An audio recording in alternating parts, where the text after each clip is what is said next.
Good morning, everyone.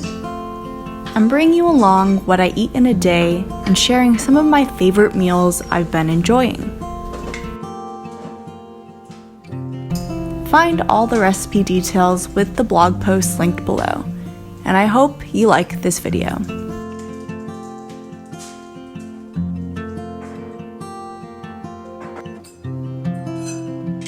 This morning, I have a little extra time, so I'm making these delicious dark chocolate granola bars.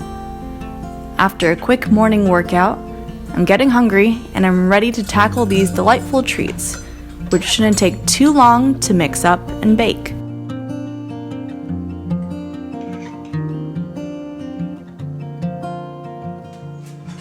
I'm grabbing my dry ingredients from the pantry, such as yummy rolled oats, almond flour, coconut, pecans, and chocolate.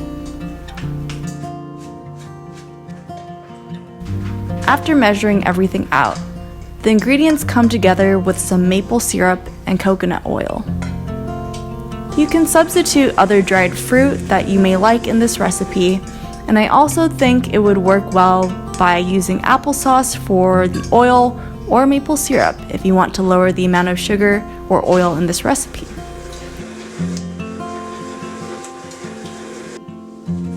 This recipe makes a large batch of granola bars, enough to fit a 9 by 13 inch pan. I'm using some Pyrex containers and a 9 by 9 pan I have to fit everything in.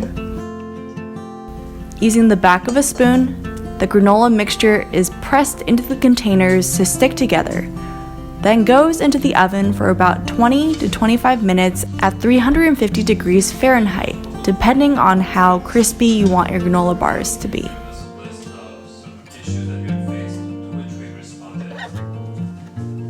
While I wait for the granola bars to bake, I tackle some morning emails and also munch on an apple to hold myself over. My favorite fruit is probably the Granny Smith apple, but this Gala apple is also quite good and a great way to start my day.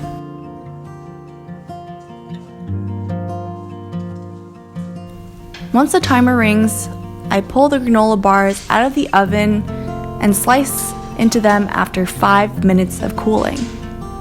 They will continue to harden as they cool, so they are a bit easier to cut into bars when warm. These granola bars are the perfect treat if you love dark chocolate like myself, but want something more substantial than a chocolate bar. They're rich, but not too sweet, and are great to snack on during the day.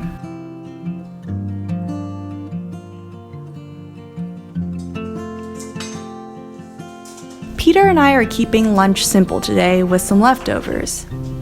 He made some Korean tofu stew from scratch the evening before, which we're heating on the stove.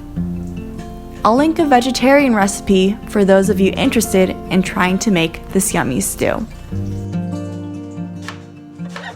To keep things balanced with the soup's spiciness, I'm also making a quick Chinese eggplant stir fry with green bell pepper. I'm adding 1 to 2 tablespoons of sesame oil in a hot pan and cooking the garlic until toasted, then adding the eggplant shortly after with some salt and vegetarian stir-fry sauce for flavor.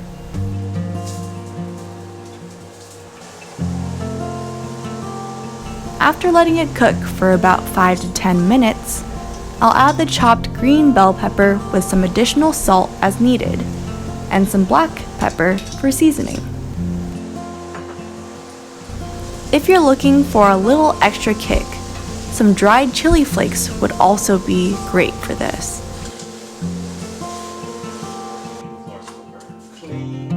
This was my first time cooking Chinese eggplant this way, and I was pleasantly surprised with the result.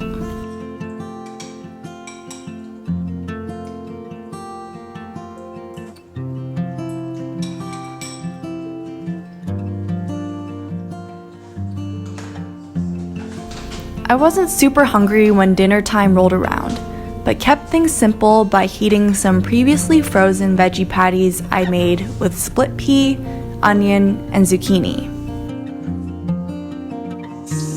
I'm also making a side of corn and broccoli to keep things light, as the veggie patties are quite filling. To be honest, I've lacked some inspiration these days when it comes to cooking, so I've been trying to pair ingredients I would not otherwise combine. I happen to have a jar of olives that need to be used, so I'm making a warm corn salad of sorts with these olives, sweet peppers, and cilantro. Due to the corn's natural sweetness, I don't need to flavor it much, but add just a bit of salt, pepper, and lemon juice to keep it fresh. Then, all I have to do is heat up my veggie patties until they're warm, and also some broccoli, seasoned with a bit of salt.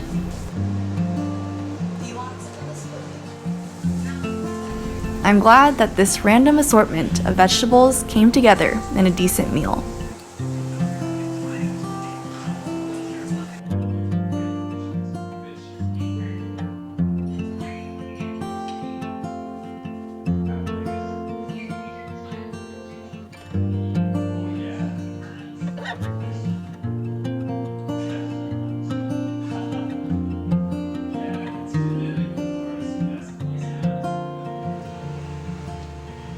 At the end of the day, I met with a friend at a taiyaki shop to get a snack together.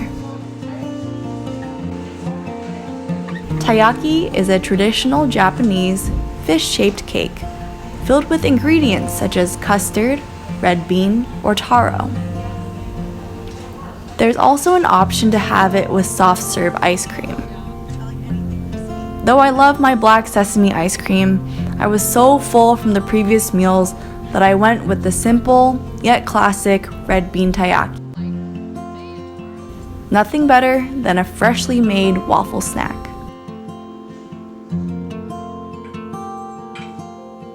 With that, I hope you all enjoyed some of these yummy meals and got some inspiration if you're looking to cook something up at home. Again, find all the details in the blog post below if you're looking for specific recipes and instructions.